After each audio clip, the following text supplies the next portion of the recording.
When doing financial analysis for a real estate syndication or a fund, there's a lot of different what I call levers which can change the outcome for your investors and for you.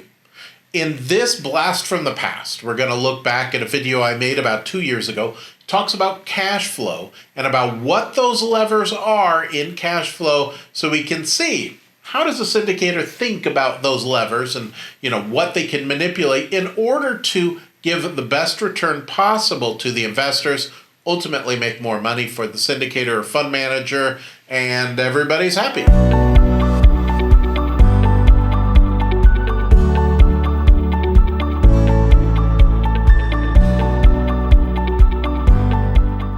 So now that we've discussed that, let's go ahead and talk about our levers again. So we've got our assumptions. Actually, I should write facts and assumptions.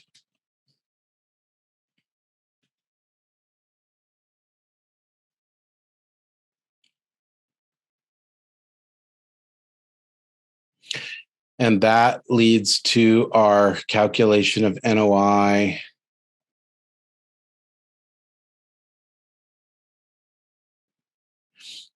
And that leads to our calculation of cash flow.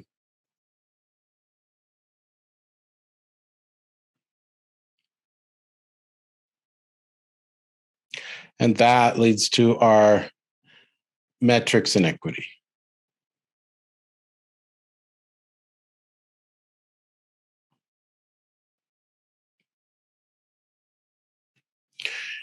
So that is our normal starting place on where everything begins. Now, we've talked about facts and assumptions and how we calculate those things ad nauseum, right? So we know what facts are. We know what our assumptions are. We know that as we get further out from where we are today, we get more and more assumption-y, right? We're making more and more assumptions about what's going to happen.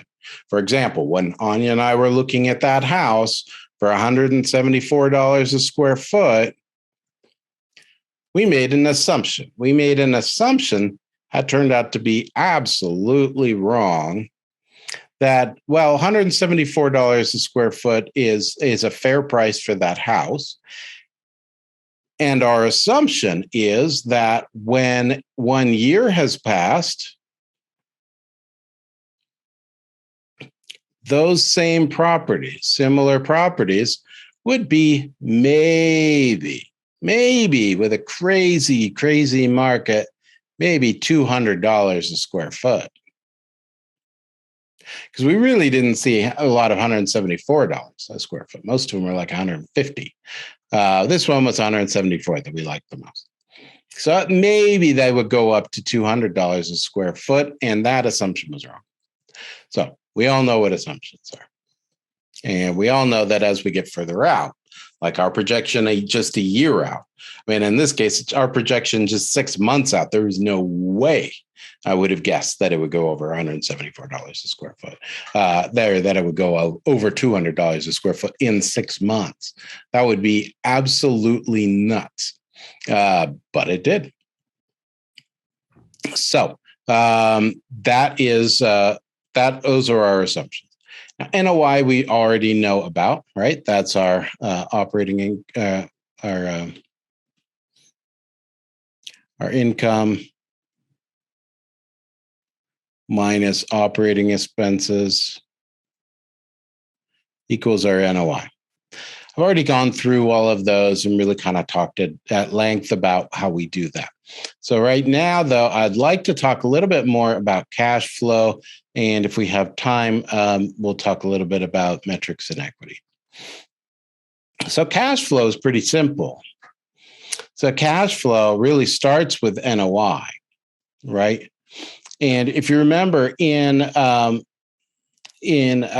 we were talking about NOI, there's two kinds of expenses, right? So our NOI, our cash flow is our NOI minus our below the line costs, which I guess we'll put discretionary expenses. Actually,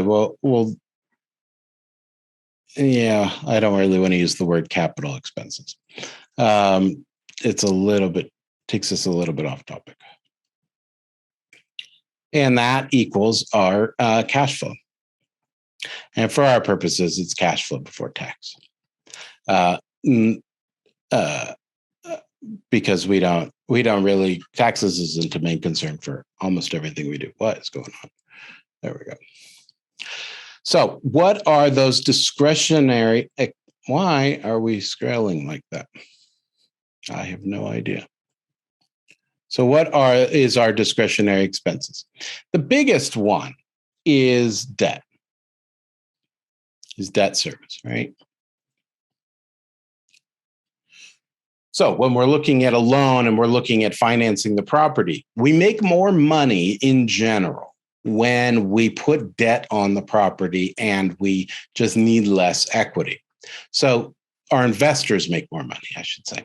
Actually, if you do the deal the way that I tend to, where we just take an equity stake, you actually make less money because you're raising less equity.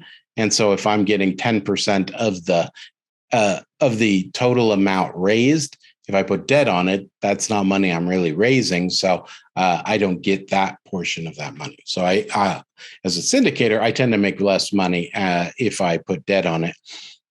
But most of the time you need debt in order to make the deal work. So debt service. And so we've got our principal expenses. I always get it mixed up. It's bad spelling. Nope, that's principal, like your principals. Your principal and your interest.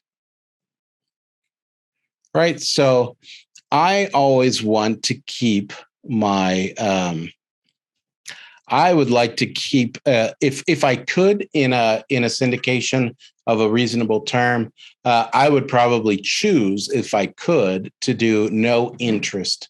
I mean, well, of course, I'd prefer to do no interest. I would prefer to do interest only loans, and the reason is that interest only means that I'm not really capitalizing. I'm not getting extra money for paying the bank back for part of the principal. I'm only making I'm making more money off the spread between where I bought it and where I'm selling it.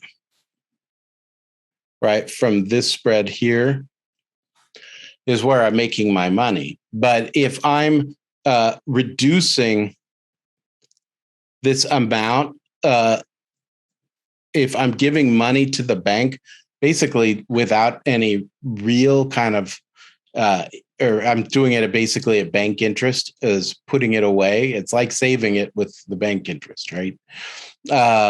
I'm not getting real great value on that, where I'm looking for big wins where the increase of the value of the property is over what I would be paying the bank. So if the bank is making 3% or 4%, say, on its loan interest, and then, but I'm getting, I buy it at a 7 cap. I have this 3% spread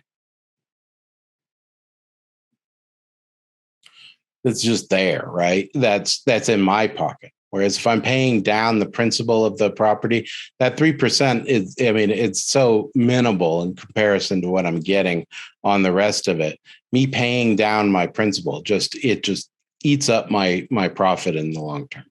Now, it's great if you are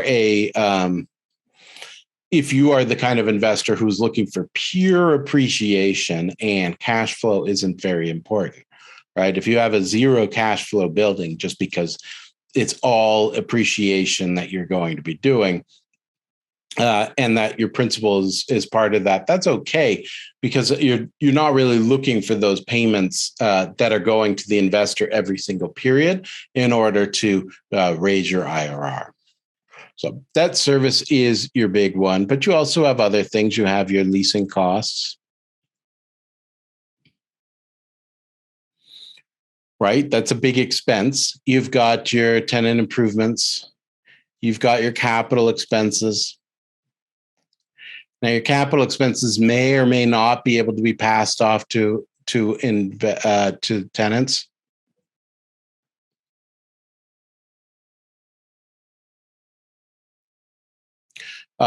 Sometimes it can, sometimes it can't. It's in your lease.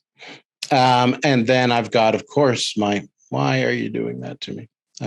My asset management fee.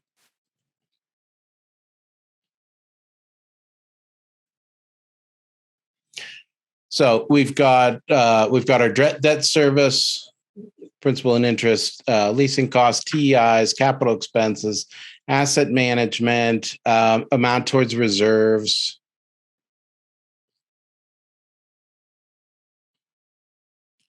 Reserve. Those are all subtracted now from NOI in order to get your cash flow before taxes. Now, is there anything that gets added into there? Not really. There's nothing that brings up your cash flow in this particular conversation. Now, you can do some fancy accounting, but I wouldn't. So some of you may be thinking, well, couldn't I do something like what Elon Musk is doing in order with what do you call those things, with cryptocurrency for Tesla? Could you do the same sort of thing where you're parking that money that's being spun off by the cash flow into an asset which hopefully appreciates or pays income and raises that amount? Well, yeah, you can.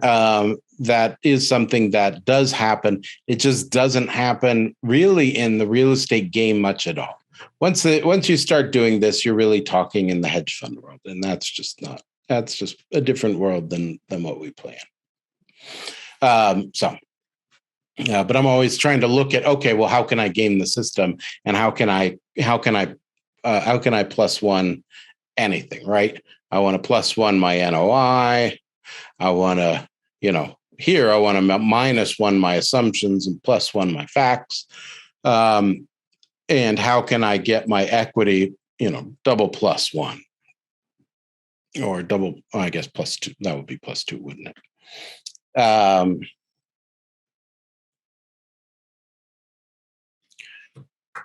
So I'm always wanting to do that. So when I even just write it there, that's what I'm thinking. I'm like, okay, well, how can I increase so if discretionary expenses comes off of my NOI to give me my cash flow before taxes, is there anything that increases it?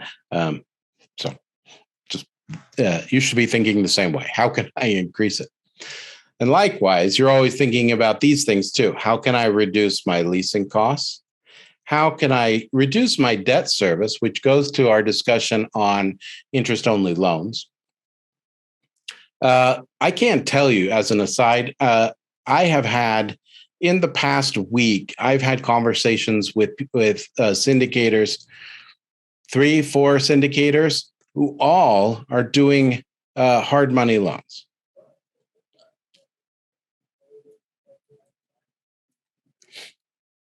And 3 of them are looking at borrowing.